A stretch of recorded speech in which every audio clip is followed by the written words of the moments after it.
All right, when you think of steak, you probably don't think of a recipe or a meal that looks like this, right? Well, we're bringing this your way. It's flank steak, a delicious 5-star recipe for you or your family. This is the end result here. Out of this world. Let's get started. We're going to start by purchasing, obviously, a little bit of flank steak. It doesn't have to be, any cut that's super fancy. We just have the flank steak here, and exact measurements with ingredients in the description below, so check that out. This video recipe will show you all the steps and whatnot, but the exact measurements will be down below. We're going to start with the parsley here, and we're going to separate the parsley leaves from the stems. We don't really eat the stems, although I suppose you can. We're not really doing that, and we're going to bunch it up like this and then chop. Chop, baby, chop. And watch those fingers, of course. And we're going to cut them perpendicularly as well. Get them as small as possible, but we don't need to overdo it. We are saving time here. These recipes are all about saving time and money. Affordable, delicious recipes for you and your family. Shameless plug. Sorry, I'm not sorry. Next, we're going to take a shallot, and we're going to take it apart like this here. We want that inner stuff. We don't care about the outer shell. And we'll discard that. And we will cut the shallot down to size as shown.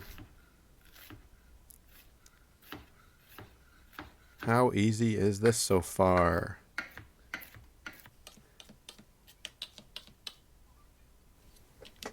And we're going to put that in with the parsley into a bowl, just like that. And we're going to add some olive oil next into our measurement cup.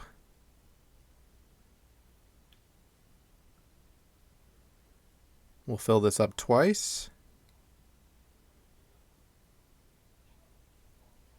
Doesn't have to be exact. This is an art, not a science. But again, exact measurements down in the description below. Next, we'll take a lemon, and we're going to squeeze out half of that right there. And that's okay if some seeds drop in. If you see them, you can take them out, but otherwise, we don't really care too much about that. This is going to create the sauce in which the steak will be, and it is tremendous. We'll discard that or compost it. And we're doing 2 lemons, as you can see, cutting them in halves and squeezing out 4 of the halves.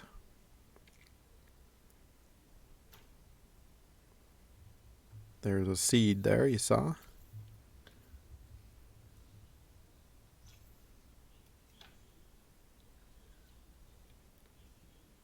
All right, moving on to the next step here. We've got some minced garlic that we're adding to the bowl.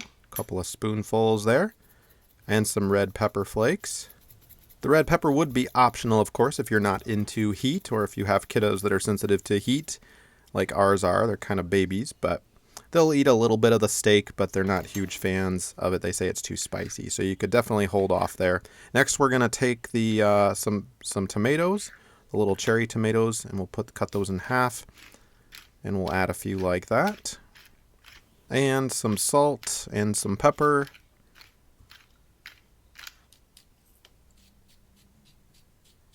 And once all that is added, we will stir that up nice and well. Doesn't that look pretty good already?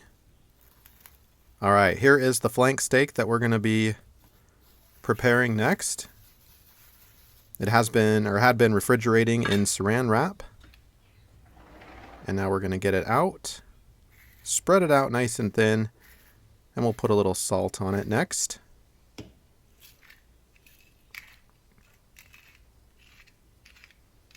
And some pepper.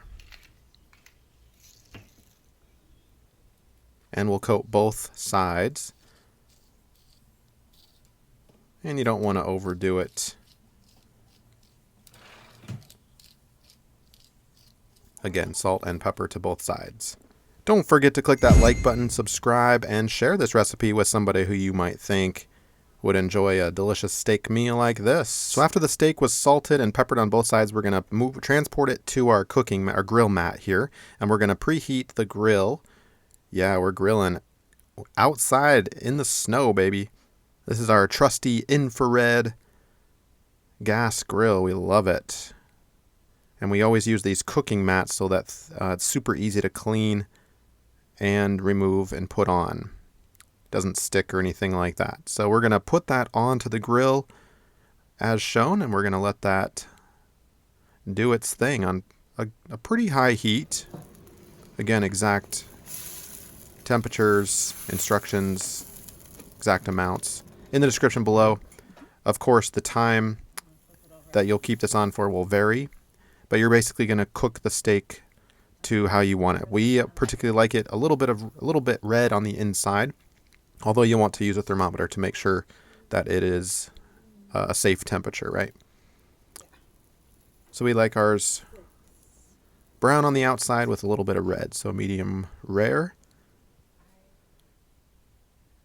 And look how good that looks. Piping hot. And we'll transport the steak back into the kitchen here. Gonna let that sit for 5 minutes or so. And again, just salt and pepper on that. Amazing, right? So now the fun part. We're going to take the steak off, and we will basically be cutting the steak into thin strips. This makes it a little more manageable, right? You've had a big piece of steak before, and you're like, okay, I got to cut this down to size here. And now we're going to take care of that for you. We're going to put this into strips. And so each strip would basically be a bite, or maybe you have to cut it once it's on your plate.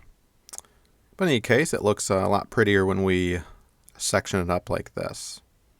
So thin strips. You can discard any pieces that you think might not be edible, any fatty pieces on the end. But for the most part, this flank steak is a really nice cut.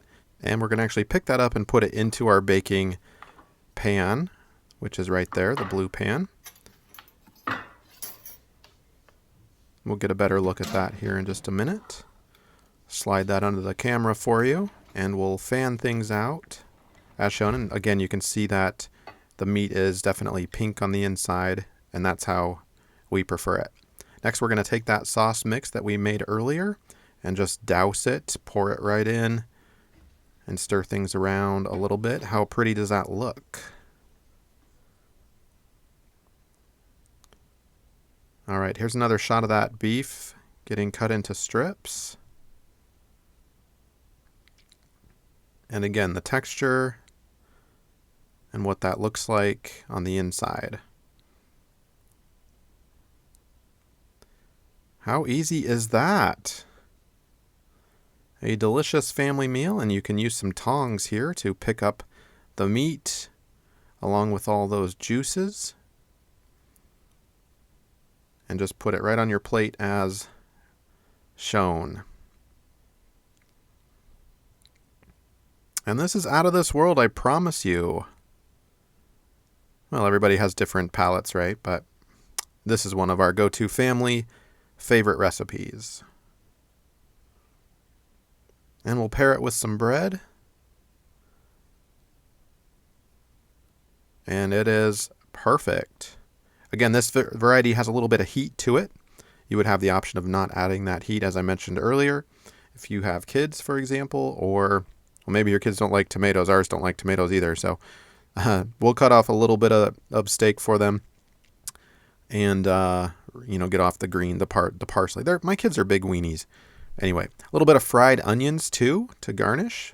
Out of this world. And then the rest of that juice and sauce, you're going to dip the bread in. Hopefully this has helped you out. Bon appetit.